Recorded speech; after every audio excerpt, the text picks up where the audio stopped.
Thank you. That's a little difficult question for me to answer, but let me start somewhere. The most important person or the arm in the healthcare delivery in the public sphere is a practitioner of medicine or of the surgery in the public. So if I would define a family medicine practitioner as somebody who is delivering the care to the general population at large. Now, when you look at community medicine, in community medicine, as we teach in the Department of Community Medicine, we teach the science of the illnesses and diseases that are seen in the community. For example, we may start with what are the determinants of health, and we define health. We say if you don't have the health as defined by the WHO, you have an illness or a disease or a disorder. Now, this illness and a disease and a disorder can be communicable or non-communicable. If it is due to an infectious agent, we call it communicable. Non-infectious agent, something like control of diabetes, hypertension, renal disease, obesity, are all part of the non-communicable disease. So we teach the whole thing in community medicine, but predominantly it is a science of how disease occurs, how disease spreads, what is the prevalence of the disease in the population at large, what is the incidence, who are likely to get infected, what are the risk factors for infection, and how do we combat it or how do we minimize it. Now, when you look at the situation of a person who is, let's say, in preventive medicine. Now, in preventive medicine, what are we trying to prevent? We are trying to prevent these diseases which have been taught to the medical students in the college, in the community health department. Now, are all diseases or disorders preventable? Like, for example, aging is a disorder or is part of a normal physiology. We can't retard aging. We can't stop aging process. So the illnesses that are seen in the elderly are peculiar. So you can't really prevent aging, but you can retard or slow aging. Now, what do you mean, sir? You can slow aging process? Yes, you try to maintain if you take it at the tissue level, try to maintain your endothelial cell function very well. It's not the epithelial cell, it is the endothelial cell, it is the vascular system that should be looked after. Because it is the blood that is cruising through the blood vessel, and it is the components of the blood which is either clogging the blood vessel as a result of a problem in the blood vessel or in the lining of the blood vessel, or the platelets are also one of the components of the blood, the platelets are aggregating, or you have created a plaque or a rough surface on the endothelium, on the blood vessel, and on this rough surface you get the platelets adhering to it or aggregating to it, and then you get a clot. Please remember that the vascular system is the one that you have to take care of. So how do you take care of your vascular system? You have to take care of your vascular system by controlling your hypertension. So if you have got hypertension, you have to take antihypertensive drugs. If you've got a problem with diabetes, you have to make sure that you don't have high blood sugars in your bloodstream, which can cause damage to these cells as well as to the circulating platelets and to the WBC, causing an increased ability for them to clot or clog the vessel. The third thing that, let's say diabetes can also do is proliferate or make these arterial walls a little thicker. And when the arterial wall becomes a little thicker, either as a result of diabetes or as a result of aging or as a result of uncontrolled hypertension, you find that they are less resilient. When you find that they are hardened and less resilient, they are unable to do the job of a living tissue. Arterial blood vessel is a living tissue, unable to do the job, that is, make sure that blood reaches everywhere to support the oxygen delivery to the tissues. Now you have a problem of dyslipidemia. When you have a problem of dyslipidemia, cholesterol is high, triglycerides are high, or the LDL is on the higher side, and then you find that these are also, in a way, procoagulant substances which are there in the blood, which will cause these components of the blood to aggregate. So what I am trying to say out here is, these are all modifiable. These are all reversible. Aging is not reversible. Genetic is not reversible. Male gender is not reversible. And you find, but of course, you can have physical activity. Physical activity will enable you to ensure that the vascular tone is maintained in a way that it doesn't have the proclivity or the propensity to get hardened or to get calcified or to get embedded with these plaques. So we teach and say physical activity would enable you to minimize the metabolic effects of obesity, uncontrolled diabetes, dyslipidemia, and ensure that you have a good vascular tone that is maintained, and you protect the kidney, you protect the eye, you protect your brain, you protect your limbs, and make sure that you have a normal quality of life. Please understand that these diseases that we just mentioned, metabolic disorders, diabetes, hypertension, coronary artery disease, they affect the quality of life. If you have one of the diseases associated with this uncontrolled, preventable diseases or disorders, then we have prevented the disability arising in the person. So the answer to the question here is preventive. Anybody can practice. What is community medicine? What is family medicine?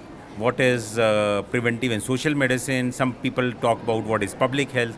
So I think there is very thin line between all these subjects, and I think there are different school of thoughts. People have different school of thoughts. So as per my perspective, the preventive and social medicine arrived quite earlier. Previously, all departments were preventive and social medicine departments. At that point of time, we are tackling the preventive and social medicine specialists primarily tackle only the preventive aspects of the disease. That is the risk factor of the diseases. So that is the prime purpose of the preventive and social medicine practitioner. The only then the community medicine came, and primarily the community medicine has the same domain as the preventive and social medicine. The only difference is it is laid upon the prevention of factors in the community. So at that point of time, in preventive and social medicine, the community word has been underestimated. So in this community medicine, the community word has been emphasized upon, and they practice the medicine. This is one aspect. Second aspect is, in community medicine is a holistic discipline. Holistic discipline means not only preventive but also promotive. Promotive means before the appearance of risk factors, early age, school age. The risk factors risk factor of diabetes and hypertension have not still into them. So they start health promotion right from the childhood, and then prevention of risk factors so that disease doesn't occur, and then tertiary care.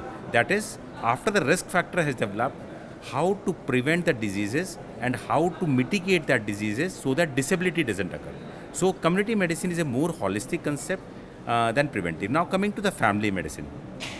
I think family medicine primarily take care of, primarily take care of a individual at the level where any disease occurs. So that is the person who is the primary contact of that particular person. Takes care of any type of diseases. So it's a specialist versus generalist. So I would like to say that family physician can take care of the diseases at the early stages of an individual, and normally every individual 60 to 70% of the time is ill for small diseases, sure. So they don't have to go to the specialist. So in that sense, family physician plays a role. So I think these are slight differences between these preventive medicine, community medicine, and the family medicine. The family medicine, as you have rightly told, that this is a time of super specialty. every person would like to go to a specialist. Even a villager, if you are being given an opportunity, where do you want to go? So he will not visit even the medicine specialist. He will, if something happened to his chest, so he will visit to a chest specialist or a cardiologist. So he would like to go there because it's a fad which has become now. So I would like to emphasize here, as I told, that 60 to 70% of all type of things are being treated by common sense.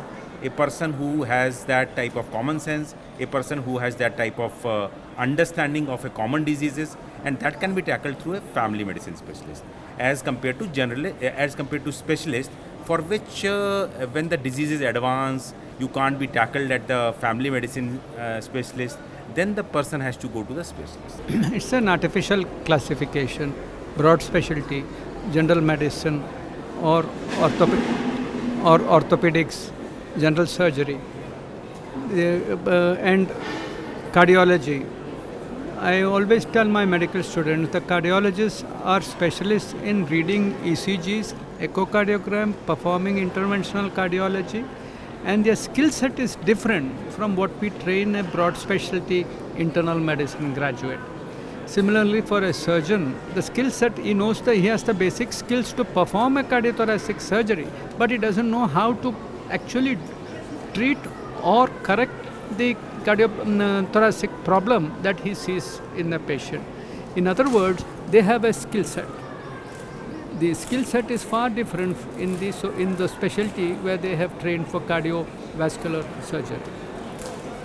And if you look at the super specialty neurosurgery and compare it with another super specialty neurology, the super specialist neurosurgery will be able to operate or remove a tumor or do something for the blood vessel. But a super specialist neurologist will not be able to operate on a tumor, but they will be able to diagnose a tumor or treat a degenerative or a demyelinating or a infectious disease condition. Now you look at a neuroradiologist, which is again a super specialty degree in radiology. They are good at interpreting the CT scans and the MRIs and the PET scans and doing interventional radiology, particularly connected with the blood vessels of the brain, which the broad specialists do not have the skills, expertise, because these are all highly refined skills. So, can the super specialists also practice primary or preventive medicine? Yes, they are good at practicing secondary prevention. Brother, you have got a clot, you have got an obstruction, you got a blockage. Make sure you stop smoking. Make sure you don't play around with your lipid dysregulation. Control your diabetes better. Control your hypertension better. So they have a role in secondary prevention as well. The primary care, we have a responsibility to prevent the disease process. See, basically it is like this: atherosclerosis, which is the hallmark of cardiovascular disease or hallmark of aging. At what age does it begin? 20 or 5 or 40? We teach that aging really begins at the age of 55. Why? Because of immunosenescence. So a 65-year-old person has got less immunologically competent status than a 55-year-old person. So when you look at aging or geriatric medicine, what are we trying to do here? We are trying to look at, he is already compromised in his immunological, he is already compromised in his physical activities via poor bone health, via poor muscle health, sarcopenia or frailty, and they fall and they have a problem related to fracture bones and frailty and limp and things like that. So how do we prevent that? That is also preventive medicine. We have to ensure that they don't lose their muscle mass.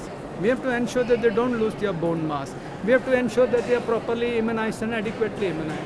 We have to ensure that the muscle mass is maintained by proper nutrition, and muscle mass is maintained by proper physical activity, which their age will limit.